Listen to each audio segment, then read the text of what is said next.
बताया जा रहा है कि now we are just inches away from a negotiation deal. क्या वाकई ईरान के अंदर यही पॉइंट ऑफ व्यू है कि now we are actually over the war now? ये जो देख रहे हैं ईरानी, वो अमेरिका की डील को अमेरिका का सरेंडर देख रहे हैं। Over here the sentiment is कि अब अमेरिका अपनी शिकस्त का जो अग्रीमेंट है वो साइन करने आ रहा है। ईरान ने अब दोबारा कह दिया कि हम स्ट्रेट ऑफ हॉर्मुज जो है उसे बंद कर रहे हैं। 24 घंटे की सिर्फ यस। ये जो इसको खोला गया था दोबारा बंदिश की तरफ चला गया। What happened? ट्रम्प जिस तरीके से फ्रेमिंग कर रहा है और जो थीम बना रहा है इस पूरे सीज फायर के प्रोसेस के अंदर, वो झूठ के ऊपर मबनी है। There are people who don't want the ceasefire to happen because they think कि ये अमेरिका अगेन उसकी चाल है, वो दोबारा मार देगा और हम लोग एक विनिंग पोजीशन पे और इसको कंटिन्यू करना चाहिए। 2 हफ्ते पहले तकरीबन एक बड़ा ग्रुप जो है वो प्रोटेस्ट करने के लिए निकल आया था कि भाई न्यूक्लियर वेपन्स बनाओ। अब न्यूक्लियर वेपन्स बनाना जरूरी है हमारे लिए। When Iran is at war, इस मौके के ऊपर Pakistani field martial decides to actually land in Iran. How has that been perceived in Tehran? अभी जो आसिम मुनीर साहब आए, उन्होंने देखा आपने टाई भी नहीं पहनी थी बैठे जब थे वो। तो रिस्पेक्ट का जो है वो एक सिंबल देखा जा रहा है कि उन्होंने वो रिस्पेक्ट करते हैं ईरानियों को, और ईरानी यही परसीव करते हैं कि पाकिस्तान ईरान के साथ है। ईरान इस जंग के बाद आपकी नज़र में पहले से ज़्यादा कमज़ोर हुआ है, पहले से ज़्यादा ताकतवर हुआ है, या वहीं पे खड़ा है जहां पे इस जंग से पहले मौजूद था? आई थिंक एब्सोल्युटली ये ताकतवर हुआ है।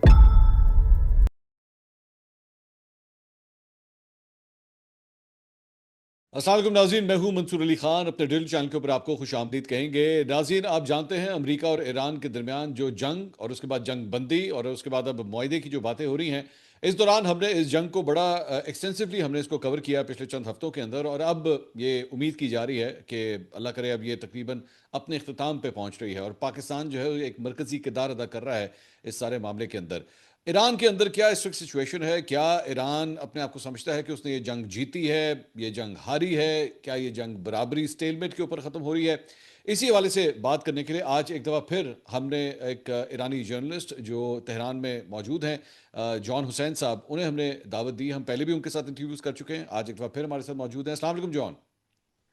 वालेकुम सलाम। थैंक यू मंसूर साहब फॉर हैविंग मी। बहुत बहुत प्लेजर टू शुक्रिया। Have you on the show again. बहुत बहुत शुक्रिया, थैंक यू आपने सो हमारे मच। लिए वक्त निकाला। मेरे लिए ऑनर की बात है कि आप अपने बिजी स्केड्यूल में हमारे लिए मेरे वक्त लिए ऑनर। निकालते हैं। Thank you so much for sir that. मेरे लिए ऑनर है।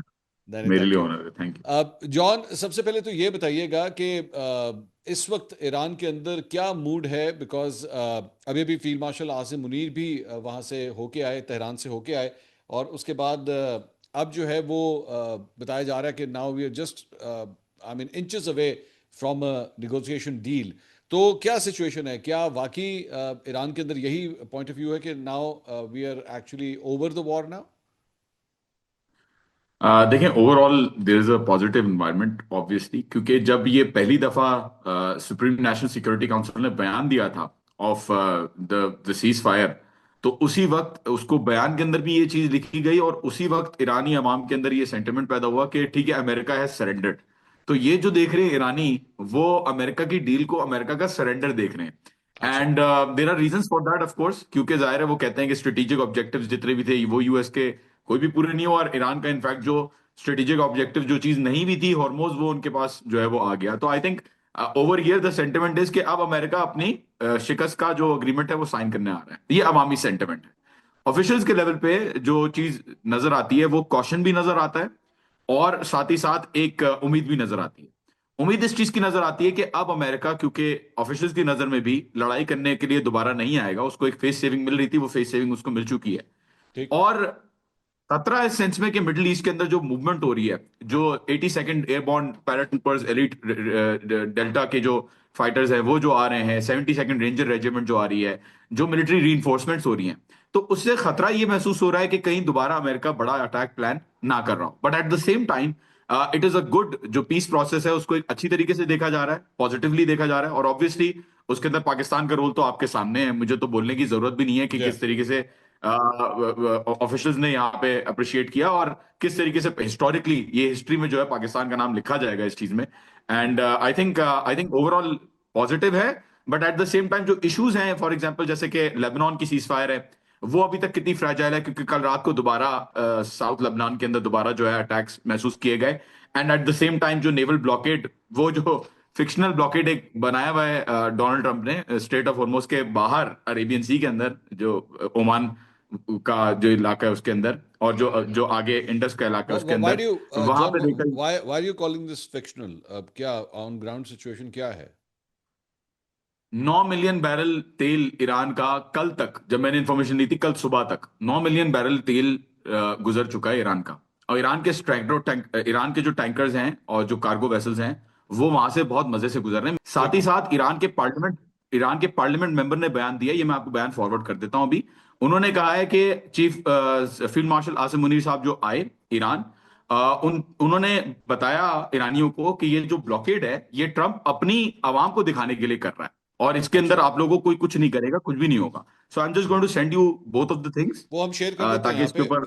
लेकिन जॉन, एक यस और फॉर श्योर। डेवलपमेंट जो ये हुई है, वो ईरान ने अब दोबारा कह दिया कि हम स्ट्रेट ऑफ हॉर्मुज जो है उसे बंद कर रहे हैं। 24 घंटे की सिर्फ यस। ये जो इसको खोला गया था दोबारा बंदिश की तरफ चला गया। What happened? सो इसके अंदर कालीबाफ साहब का कल बयान जो आया वो देखना बहुत जरूरी है। कालीबाफ साहब ने और ईरानियों ने ये चीज रिपीटेडली कही थी कि आप ब्लॉकेड जो लगा रहे हो, ये ईरान अपनी जंग के दौरान जो करने की कोशिश कर रहा है ट्रम्प, वो क्या करने की कोशिश कर रहा है। कालीबाफ साहब ने, जो स्पीकर है, उन्होंने ट्वीट क्या किया, जो लीड कर रहे हैं निगोशिएशन की प्रोसेस को। उन्होंने कहा कि media warfare and engineering public opinion are an important part of the war, and the Iranian nation is not affected by these tricks. Read the real and accurate news of the negotiation. अब यहाँ पे जो उन्होंने बात की, उन्होंने basically ये कहा कि ट्रम्प जिस तरीके से फ्रेमिंग कर रहा है और जो थीम बना रहा है इस पूरे सीज फायर के प्रोसेस के अंदर, वो झूठ के ऊपर मबनी है। 7 क्लेम्स, कालीबाफ साहब कहते हैं 7 क्लेम्स 1 घंटे के अंदर किए, और सातों के 7 क्लेम्स जो है वो सही नहीं है, वो फॉल्स हैं। डॉक्टर मरांडी ने आगे जाके फिर कहा कि ये जो बातें कर रहा है और ये जो चीजें नजर आ रही हैं, उससे यही नजर आ रहा है कि आगे जाके ये ईरान के ऊपर, ये पहले से पब्लिक ओपिनियन क्रिएट करना, इसके अंदर तो मंसूर साहब आपको पता है, this is an entire paralyzing decision making का एक पूरा प्रोसेस होता है जो डिसइंफॉर्मेशन में यूज होता है, ताकि इन्फॉर्मेशन ओवरलोड भी कर दी जाए, मिक्स इन्फॉर्मेशन दे दी जाए, ताकि आगे जाके जो सिलेक्टिव इन्फॉर्मेशन है उसको यूज किया जाए। तो आगे जाके ट्रंप बहाना बना सकता है कि ईरान ने, देखो मैंने कहा था कि ये चीजें अग्री की हैं, और ईरान जो है वो चीजें नहीं मान रहा, जबकि ईरान ने ऐसी चीजें अग्री नहीं की। नेवल ब्लॉकेड को देखा गया, सराहा गया, चलो कोई बात नहीं, हमें अटैक नहीं हो रहा, नो प्रॉब्लम, बट यहां पे उसको कैपिटलाइज करना और यूज करना to divert public opinion, and then legitimately उसको शायद यूज किया जाए एज अ थ्रेट। तो ईरान उस नेवल ब्लॉकेड को पॉजिटिवली नहीं देख रहा, बार बार एक एज अ एक वायलेशन देख रहा ये है दो दो ऑफ द दो एंटायर पीस एक्चुअली, प्रोसेस। आपके आपकी जो पॉइंट ऑफ व्यू, इसके अंदर दो पॉइंट्स हैं। पहला पॉइंट आपने कहा कि पब्लिक परसेप्शन को बिल्ड करने के लिए जो है हो सकता है इसको इस्तेमाल किया जाए, और दूसरा पोर्शन आपने कहा कि हो सकता है कल को जो है ये एक थ्रेट जो है उसमें कन्वर्ट हो सकता है। I can agree with the second part कि ऑब्वियसली एप्रीहेंशंस होंगे, कॉशन अप्रोच जो है वो ईरान इसके ऊपर लेना चाहता है। लेकिन you know it, I know it, के end of the day all these people who are dealing are politicians. इन्होंने अपनी अपनी गैलरी को जो है वो जाहिर बात है सेटिस्फाई करना है, and especially the sort of approval ratings जो डोनाल्ड ट्रंप इस वक्त अमेरिका में फेस कर रहा है, he definitely, you know it, I know it, he needs something to sell it to his public. अब ऐसा तो नहीं हो सकता कि डोनाल्ड ट्रंप को आप ये कहें कि जनाब आप इस टेबल के ऊपर बैठे हैं, आप ये यहाँ पे यूं करके साइन भी कर दें, and when you go back you don't have anything to sell. He needs something to sell at least. नहीं, आपकी बात बिल्कुल सही है, and I absolutely agree with it. असल में मसला ये है, देखिए यहाँ पे भी एक सेंटिमेंट, एक मिक्स सेंटिमेंट है। रिफॉर्मिस्ट और प्रिंसिपलिस्ट, ये दो पॉलिटिकल ग्रुप्स हैं जो ईरान के अंदर एग्जिस्ट करते हैं। For example doctor Qalibaf is a principlist, वो सिपा ठीक के है। भी पहले रह चुके हैं, एंड अराकची साहब जो हैं वो रिफॉर्मिस्ट हैं।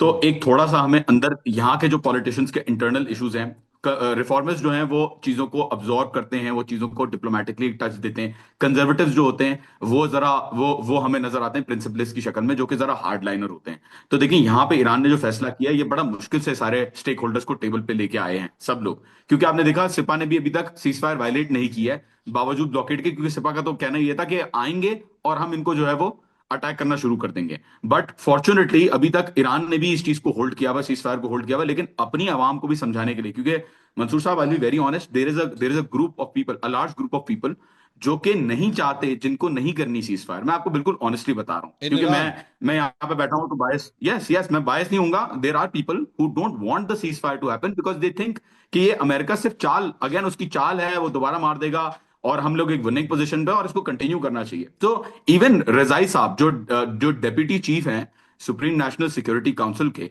उन्होंने खुद कहा कि personally I don't think we should go for a ceasefire. और यहाँ पे जो न्यूज आउटलेट्स हैं, अब इंटरनल बातें या बाहर, मैं बिल्कुल इसको एक्सप्लेन कर देता हूं। न्यूज आउटलेट्स में भी अब ये बात होना शुरू हो गई कि क्यों क्यों why is Iran sitting with these people. तो लोग लोग कह रहे हैं कि भाई क्यों आप कातलों के साथ बैठ रहे हैं, फॉर एग्जांपल क्यों आप उनके साथ डील कर रहे हैं। एंड जाहिर है अवाम तो अवाम है, वो जाहिर सी बात है, एक एक सेंटिमेंट और एक जज्बात जो होते हैं वो उस तरीके के होते हैं, और ज्यादातर अवाम जो है वो नहीं समझती जो रियलिटीज जिस तरीके से मेंटेन करनी होती है, उनको नहीं समझती, कॉम्प्लेक्सिटीज को नहीं समझती। तो एक यहाँ पे भी जरूरी है नेवल ब्लॉकेड, जो शर्मिंदगी की बुनियाद देखा जा रहा है पूरी दुनिया में, जिस तरीके से ट्रंप बार बार उस ब्लॉकेड को जिस तरीके से इन्फोर्स करके शर्मिंदा कर रहा है ईरान को, तो ये थोड़ा सा ईरान के लिए भी एक चीज है कि यार आप हमें क्यों शर्मिंदा कर रहे हो बिला वजह, और क्यों बिला वजह आप जो है वो झूठी बातें पब्लिक के सामने बोल रहे हो। तो absolutely there are both the things, एक तो बिल्कुल थ्रेड का भी एक आंसर है, और उसके साथ एक नेशनल इंटेग्रिटी और यूनिटी जो यहाँ पे इन लोगों ने दिखाई दी है कि भाई फॉर एग्जांपल ईरान की टर्म्स पे बात हो रही है और ईरान की ही 10 पॉइंट फ्रेमवर्क पे बात करने आ रहे हैं। So this sort of image is also being harmed in terms of the Iranian eyes.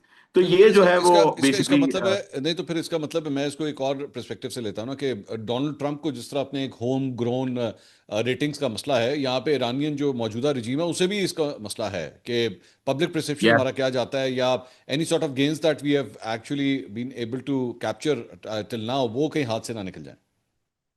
Yes absolutely absolutely, ये शायद नजर नहीं आता पूरी दुनिया को, लेकिन ईरानी मीडिया, क्योंकि मैं देखता हूँ, आप भी देख सकते हैं फार्स की जाके आप खबरें पढ़ लें, हम्म। फार्स ने जो खबरें डाली हैं, तस्नीम ने जो खबरें डाली हैं, आप वो जाके देख लें।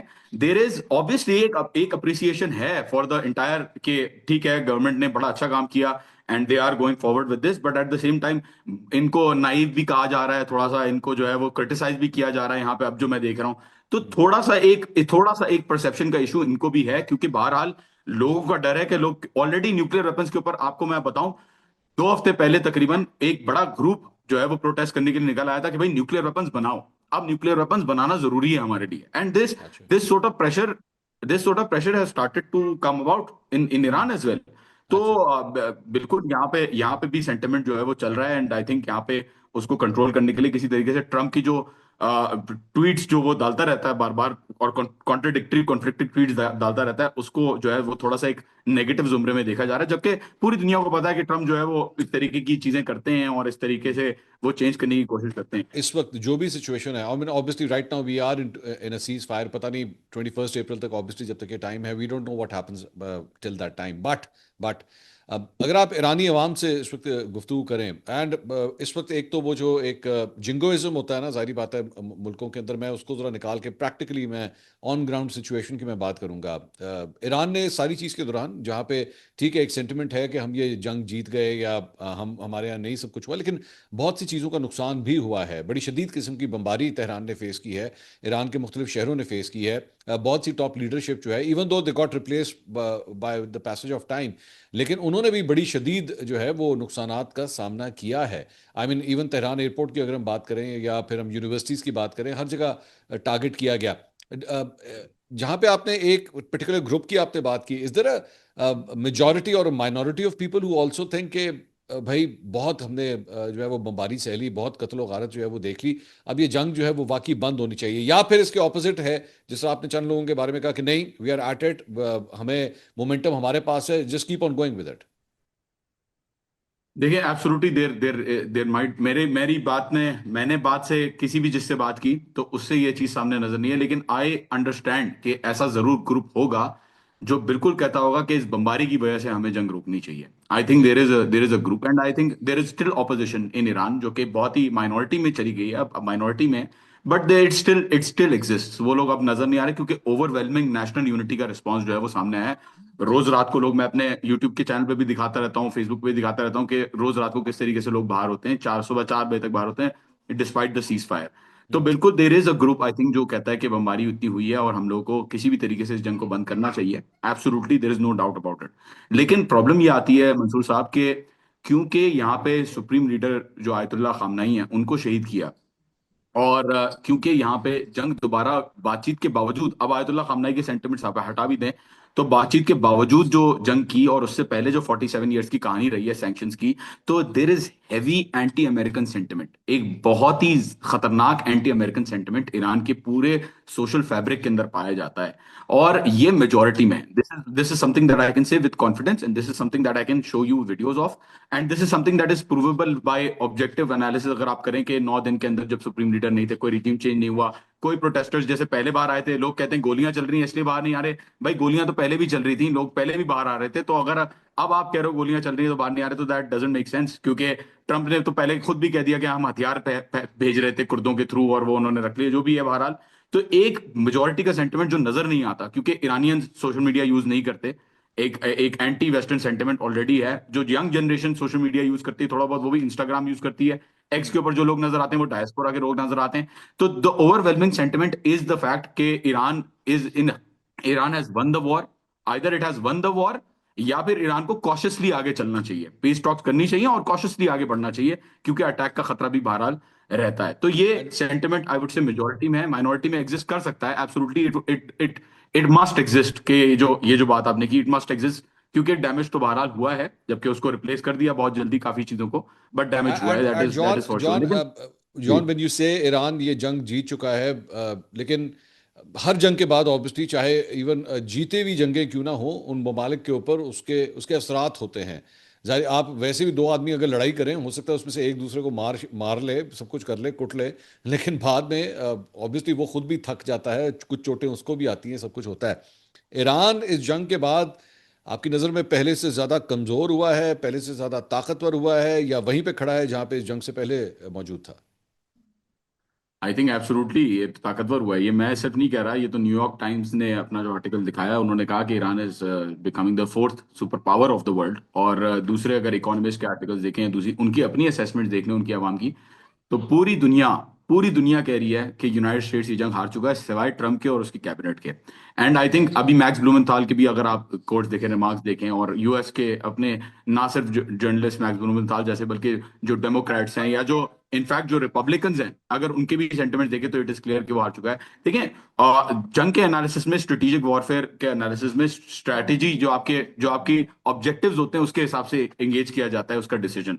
हम्म। प्रैक्टिकली जो डैमेज हुआ उसको रिकवर किस तरीके से किया जा रहा है। तेल जो ईरान पहले बेच रहा था, उससे ज्यादा तेल ईरान आज बेच रहा है। जिस रेट पे पहले 48 डॉलर्स पर बैरल या $51 पर बैरल पे बेच रहा था, आज वो प्रीमियम प्राइस पे बेच रहा है। आज वो मार्केट रेट के हिसाब से बेच रहा है। सो जो ईरान की अर्निंग है, वो ऑब्जेक्टिवली भी अगर इकोनॉमिक्स में कंपेयर किया जाए तो अर्निंग ज्यादा हो रही है, नुकसान नुकसान से, if you compare it towards the long term prospects of it. Hmm. कुछ महीनों के अंदर वो कह रहे हैं कि जो टोटल कॉस्ट है वो रिकवर भी हो जाएगी। हम्म। और जो अहदाफ थे अमेरिका के, जो अमेरिका अहदाफ लेके आया था, रिजीम चेंज का अहदाफ लेके आया था, न्यूक्लियर का अहदाफ लेके आया था, बैलिस्टिक मिसाइल का अहदाफ लेके आया था। न्यूक्लियर के ऊपर तो ऑलरेडी ईरान कॉम्प्रोमाइज करने के लिए पहले भी तैयार था, अभी भी तैयार है, उसके ऊपर आई डोंट थिंक कोई इशू होगा। बट जो दूसरे अहदाफ हैं वो तो पूरे ही नहीं हुए।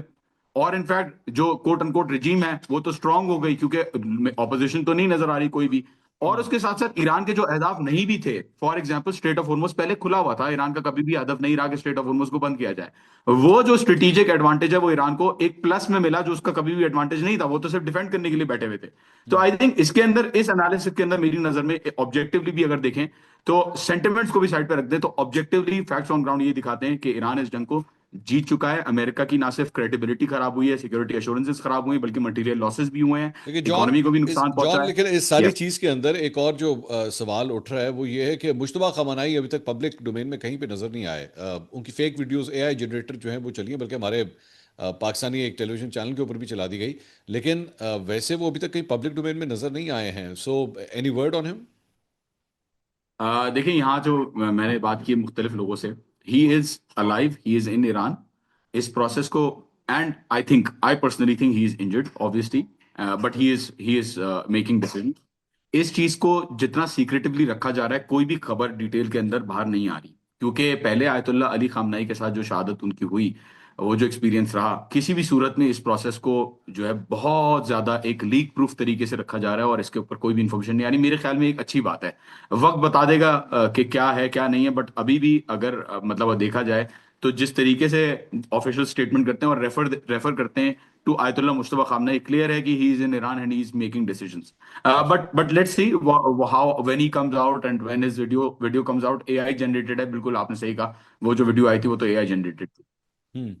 और साथ ही साथ एक और बड़ा इंपॉर्टेंट पर्सपेक्टिव, मैं ज़रा पाकिस्तान के हवाले से बात करना चाहूँगा कि field marshal Asim Munir, I mean, हमारे यहाँ पे जाहिर बात है एक ये सेंटिमेंट तो है कि when Iran is at war, जब जाहिर बात है इस वक्त सिक्योरिटी इश्यूज जो हैं वो इनकी अपनी टॉप मिलिट्री रिजीम को भी हैं, उनके ऑफिशियल्स को भी हैं। इस मौके के ऊपर Pakistani field marshal decides to actually land in Iran, obviously with उनका अपना भी पाकिस्तानी सिक्योरिटी कवर तो होगा। How has that been perceived in Tehran? Very positively I think field marshal Asim Munir साहब जो आए, इट इज वेरी पॉजिटिव। पहले भी मैं कह चुका हूँ, इट इज एक्सट्रीमली पॉजिटिव के पाकिस्तान जो एफर्ट्स कर रहा है ओवरऑल, और गवर्नमेंट जो एफर्ट्स कर रही है।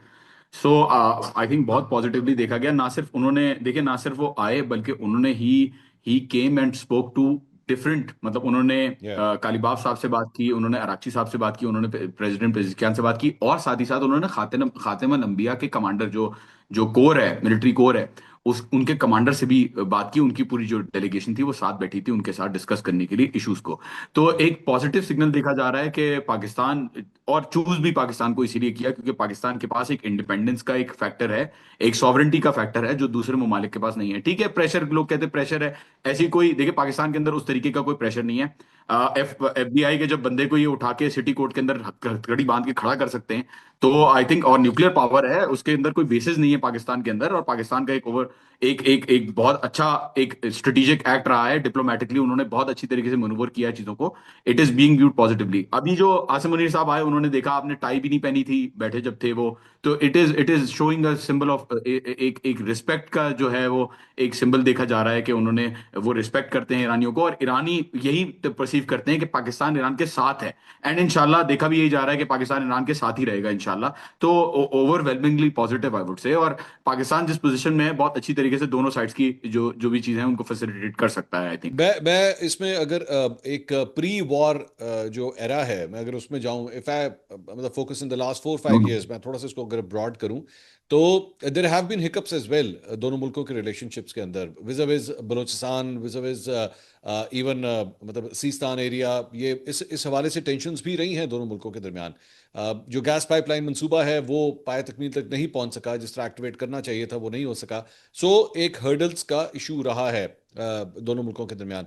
लेकिन जो ट्रांसफॉर्मेशन पिछले एक महीने के अंदर हुई है, मुझे दोनों मुल्कों की इतनी कुर्बत, इवन दो ऑब्वियसली दोनों मुस्लिम ममालिक हैं, दोनों एक दूसरे का रिगार्ड इस मामले में भी करते हैं, and then the Saudi Arab factor is well, obviously that has always played a very important part in the Pakistan foreign foreign policy matters.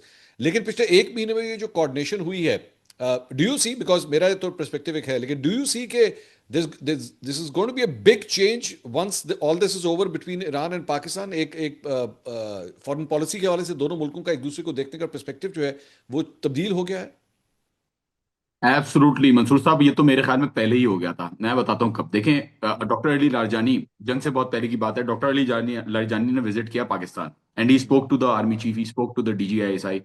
जो यहाँ पाकिस्तान बलूचिस्तान के अंदर BLA का इशू था, और जो ईरान बलूचिस्तान के अंदर जुंदुल्ला और जैश अदल का इशू था, वो दोनों ने डिस्कस किया, और सामने आ गया, अफगानिस्तान की जंग स्पेसिफिकली अगर आप फोकस करें, सामने आ गया कि CIA और मोसाद ये चाह रहे थे कि पाकिस्तान ईरान के रिलेशनशिप्स खराब हों। और ये जो BLA की क्यादत है वो अब अफगानिस्तान के अंदर बैठी हुई है, supported by the UAE of course. उन्होंने तो स्टेटमेंट जारी किया कि ईरान के ऊपर अटैक्स में इसराइल का हम सपोर्ट करते हैं। तो ये जो लड़ाई पैदा करने की कोशिश की जा रही थी बीच में, और एक इंडिया का भी जो इशू था वो सिर्फ इकोनॉमिकल था, वो तो तेल खरीद रहे थे सैंक्शंस के बावजूद, तो इसलिए थोड़ा सा उसके अंदर इकोनॉमी में साथ दिया। लेकिन दोनों ने एक दूसरे के साथ सोशली और पॉलिटिकली आई थिंक सपोर्ट रखा, बावजूद कोई भी रिलेशनशिप पाकिस्तान की सऊदी अरब या अमेरिका के साथ या इंडिया इंडिया के साथ ईरान की हो, आई थिंक बहुत अच्छी तरीके से क्लैरिफाई करके चीजों को एक मुस्बत तरीके से आगे मूव करने की कोशिश की जा रही है। एंड आई थिंक कि अब दोनों, आई थिंक ईरान और पाकिस्तान दोनों एक बहुत अच्छी एक पावर के तौर पे, पहले तो जाहिर है पाकिस्तान के पास न्यूक्लियर पावर है, पाकिस्तान की डिफेंस आर्मी बहुत स्ट्रांग है। तो ये साथ मिलके बहुत अच्छी तरीके से एक सिक्योरिटी अम्ब्रेला के अंडर आ सकते हैं। कौन कौन? पाकिस्तान, ईरान, सऊदी अरब, तुर्की है, कतर, चाइना, रशिया, ये साथ मिलके जो है वो एक कोलैबोरेशन कर सकते हैं। ना सिर्फ इकोनॉमिक मामला हल हो जाएंगे मेरे ख्याल में गैस पाइपलाइन वगैरह के, बल्कि एक सिक्योरिटी अम्ब्रेला भी आई थिंक प्रोवाइड किया जाएगा इस पूरी रीजन के अंदर, जिसके अंदर ईरान और पाकिस्तान दोनों आई थिंक शामिल होंगे और एज एज उसको लीड कर रहे होंगे। तो आई थिंक बहुत अच्छे, बहुत, मुझे तो बहुत अच्छा प्रोस्पेक्ट नजर आ रहा है आगे रिलेशनशिप का। And I think most of the issues have been resolved, जो भी इश्यूज थे पाकिस्तान और ईरान के बीच में। जॉन, जहां पे दीगर मुस्लिम ममालिक की, मैं पाकिस्तान की तरह बात करूं तो दीगर मुस्लिम ममालिक के हवाले से भी बात करना चाहेंगे, और ऑब्वियसली इस सारे अरसे के दौरान जो खलीजी ममालिक थे उनके ऊपर भी ऑब्वियसली अमेरिकन बेसिस होने की वजह से ईरान ये कहता है कि जिसकी वजह से हमने ड्रोन अटैक्स किए या जो भी हमले हमने किए, डू यू थिंक इसके बाद ऑब्वियसली उनके साथ रिलेशंस जो है वो डैमेज हुए हैं, सफ़र हुए हैं, और शायद वो उस तरह अभी इतनी जल्दी रिपेयर ना हो सके? जी, आई थिंक बेसिस ही सिर्फ नहीं बल्कि यूएस सोल्जर्स को पनाह देना और जो स्ट्रैटो टैंकर्स थे इन ममालिक के वो रिफ्यूल कर रहे थे इजरायली जहाज़ों को और अमेरिकन जहाज़ों को, ये बहुत ज़्यादा इसके अंदर जाहिर है ईरान समझता है कि कुछ मुल्कों की तो मजबूरियां थी। कुछ मुल्कों के साथ ताल्लुकात अच्छे लेवल पे आ सकते हैं दोबारा, सऊदी अरब के साथ ताल्लुकात, कतर के साथ ताल्लुकात अच्छे लेवल पे आ सकते हैं दोबारा। बट ये जो यूएई है, मुझे नहीं लगता यूएई के साथ कभी भी ताल्लुकात अच्छे होंगे। As a proxy Israel, as an Israeli proxy वो जो काम कर रहे हैं, I am sorry if anyone is offended, but जिस तरीके से उन्होंने काम किया और जिस तरीके से वो काम कर रहे हैं और जिस तरीके से इश्यूज आगे चल रहे हैं, मुझे नहीं लगता यूएई के साथ ताल्लुकात कभी भी उस तरीके से अच्छे हो पाएंगे। रास अल खैमा से जो हिमार मिसाइल्स हैं वो आ रही थी, कुवैत के अंदर से, बुबियान पोर्ट के अंदर से जो मिसाइल्स हैं वो लॉन्च हो रही थी, लैंड के ऊपर से, यूएस बेसिस के ऊपर से नहीं हो रही थी। एंड बहुत ज्यादा इनकी जो जो कोलैबोरेशन है, बहरेन के अंदर फॉर एग्जांपल सेंटकॉम का कमांड सेंटर है, फिफ्थ फ्लीट का पूरा कमांड है, और उसको जिस तरीके से सपोर्ट किया गया, आई थिंक उसके अंदर रिलेशनशिप सऊदी अरब और कतर के साथ तो अच्छी नजर आ रही है मुझे इंशाल्लाह। और बात भी हुई है फॉरेन मिनिस्टर जो सऊदी अरब के हैं उनके फॉरेन मिनिस्टर की विद अब्बास अरागची साहब, 3 दफा बात हुई प्रोसेस के अंदर, और पाकिस्तान ने भी मदद की चीजों को कूल डाउन करने में, जो जहां तक मुझे पता है कि खलीजी ममालिक के साथ दोबारा रिपेयर का जो काम है उसके अंदर पाकिस्तान भी किरदार अपना निभा रहा है। तो आई थिंक कुछ मुल्कों के साथ होगी, कुछ मुल्कों के साथ बिल्कुल नहीं होगी, ये और मेरा और एनालिसिस है। और इस सारी चीज़ के अंदर ऑब्वियसली अगर मैं जिस तरह पिछले 4-5 साल की मैं बात कर रहा था और पाकिस्तान से रिलेशंस की मैं बात कर रहा था, तो वहीं पे इंडिया ईरान रिलेशंस भी जो है वो बड़े गहरे थे। मतलब यहाँ पे जो है वो पूरी एक पोर्ट जो है वो डेवलप करके दी इंडिया ने, उसके अंदर सपोर्ट किया। लेकिन उसके बाद नरेंद्र मोदी ने इस जंग के शुरू होने से सिर्फ 2 या 3 दिन पहले इसराइल का दौरा किया, and now he they not even sitting at the table. ये situation, and obviously they feel embarrassed about that कि हमें किसी ने घास नहीं डाली इस सारे मामले में। और अब इस हवाले से आपको दोनों मुल्कों के रिलेशनशिप में क्या फर्क नजर आ रहा है? देखिए, इंडिया के साथ एज आई सेड इकोनॉमिकल ही थे रिलेशंस, और चाबार के पोर्ट की जो बात है उससे पहले भी अगर आपको याद होगा मंसूर साहब, Iran wanted to get included in the Gwadar के पोर्ट का जो भी हो रहा था उस पर इंक्लूड करना चाहते, बट बहरहाल इकोनॉमिक रीजंस की वजह से इंडिया के साथ और इन्वेस्टमेंट और तेल को देखते हुए, सारी चीजों को देखते हुए, बहरहाल एक फैसला इकोनॉमिक किया कि ठीक है अगर इनको चाहिए तो कोई मसला नहीं है उस पर। लेकिन अभी आप देखें खत्म हो चुका है वो जो पूरा चाबार का जो सिलसिला था। इंडिया कह रहा है कि we are still negotiating it, Iran ने तो बिल्कुल इनको कह दिया कि भाई तुम जो गए हो वहां पे जाके जो इसराइल के अंदर जाके जंग से पहले बैठ गए कि जी यहाँ ईरान हार जाएगा, जाहिर है उनको लग रहा था, तो उन्होंने अपना जो कार्ड्स हैं उसी तरीके से प्ले किया। और अभी भी इंडियन मीडिया में अगर आप देखें, जो गोडी मीडिया है, मैं सारे मीडिया को बिला वजह नहीं कहूंगा, लेकिन जो मेजोरिटी ऑफ द मीडिया जिस तरीके से एक कार्टूनिश और एक तरीके से बॉलीवुड स्टाइल जो न्यूज उनकी चल रही है जिसका रियलिटी से कोई ताल्लुक नहीं है, उसने देखे गौरव आर्या ने किस तरीके से अब्बास अरागची साहब को कहा कि इसको तो मतलब उनको उनको एक बहुत ही गलत तरीके से एक लफ्ज यूज किया